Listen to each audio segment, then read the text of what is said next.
So while I was away traveling, Harry Campbell, the rideshare guy, who I consider a very good friend, and I have the greatest respect for him, he had the opportunity to interview Dara. Now, there are a series of videos, and as I mentioned, as soon as I'm getting back in California, I want to break these videos down, because the level of bullshit or the level of avoidance, right? Avoiding to answer some of the tough questions. Not all questions were tough, and I'm pretty damn sure the CEO got those questions in advance, right? So the CEO is not going to just dive into the cold water and face 20 questions, right? And Harry probably made about 5-6 videos. We're going to go through all of them, some shorter, some longer, but they have to be addressed because I've listened to all of them, and I'm sure you have as well. But then there's my spin, right? If I hear a reply, like for example, this topic here, Uber drivers shouldn't be paid for downtime because they might be working for other gigs. That's his excuse, right? And if you let him get away with it, right? If you let him waffle or find a way out, you have to slap him down. You have to slap him down. You have to reel him in again and say, you're not answering the question, right? So there is the question, and I know Harry's nature. He's a gentleman, right? And he's not necessarily going to go for the jugular and be ultra aggressive. I'm a little bit different, but I want the truth. I don't want the bullshit in between and the avoidance. I want the answer. So we dive into this. He uses a good example of a McDonald's worker as they're making the food, preparing the food, right?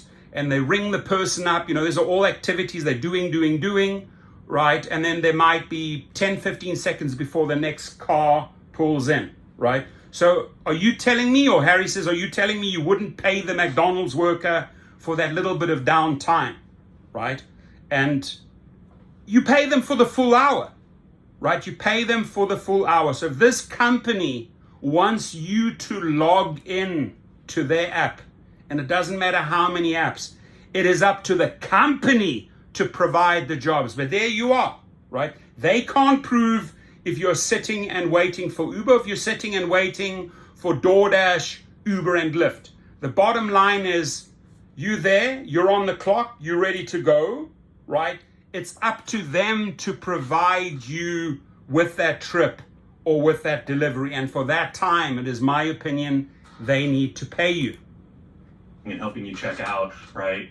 They're being paid for that. And then when the cashier leaves, they're all of a sudden not being paid, right? They're still being paid for that time. So to me, the key metric, I think Uber should always be presenting earnings and sort of that full online time. So I'm curious to sort of get your point of view on that, how Uber is thinking about that going forward. I think yours is a fair point of view. Our point of view is we don't know what some drivers do laps. Sometimes, they're waiting for a ping from Uber, or they may be waiting for a ping from some other, whether it's delivery or Lyft, etc. So it's hard for us to know factually.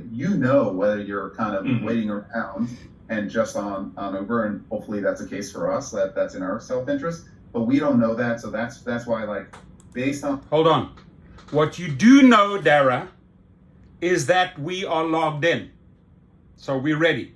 We don't log in at the kitchen and sitting in the kitchen having the coffee just to log in, right? Because if that trip comes along and we don't have the intention to take it, we're going to get penalized. So when we log in, we are logging in and ready to work. We are waiting for you on our time, on our clock, to provide us with the next job. And that is, send us the rider's details. Where do I pick him or her up? Where are we going? I'm ready, but I've logged in. So that is an absolute BS. Right there, I would have jumped on him right away, right? I would have jumped on Dara Khosrowshahi's ass right away and say, hang on, I'm logged in. I'm ready. It's up to you now to provide me with the trip. What we actually know, utilized hours are the metric that I can relate to you factually, because I don't know what else you're doing. right? If you go to McDonald's and you have a cashier and they're working and helping you check. So he uses, this is a repeat, it's a very, very short video. As I mentioned, he used the example of the McDonald's worker. You could use the example of a Vaughn's worker at a supermarket, right? They're ready, they're standing, they're waiting. The client is unpacking, unloading all the food items on the conveyor belt, and then they start ringing it up and then processing the payment, then waiting. So you basically, what Dara's saying, oh, we don't have to pay you, there's downtime. You could be working for Vaughn's, Albertsons, and Ralph's at the same time, and maybe Walmart. BS. You have logged into their platform. I would not let go. Like, this pisses me off, right? And this is where, love the guy, but it has to be more aggressive, right? And I've asked this idiot Dara if he would come onto my show, right? I've never ever had a response, right? Come onto our channel, face the questions. Never ever has anyone at that company got back, because they know we're going to go for the jugular. We're going to ask the real questions, the tough questions, and we're going to hold them accountable. Now, his questions are good. His arguments are good. You have to hold this guy accountable, and you have to go for the jugular, right? Don't allow him to weasel his way out, right? And I also saw that Sergio did a follow-up. Now, Sergio works for Harry, and I understand that in order for Harry to get Dara onto his show, which is a lot of value for his channel, right? He's got to play it by the book. And then you bring in it's the good cop, bad cop. Harry plays the good cop with good questions. Sergio goes in and plays the bad cop. On this channel, you're invited, Dara. Just hit us up, right? We pose 20 questions for you. And I would love to. I would love to be able to get the opportunity to make a series of videos like this, right?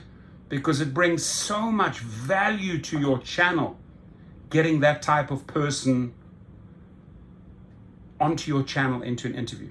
Now, he shouldn't be there as CEO in the first place. I think he's the wrong person for that company, right? But I would love to interview this guy. What do you guys think? What type of questions should we ask? Have a good one.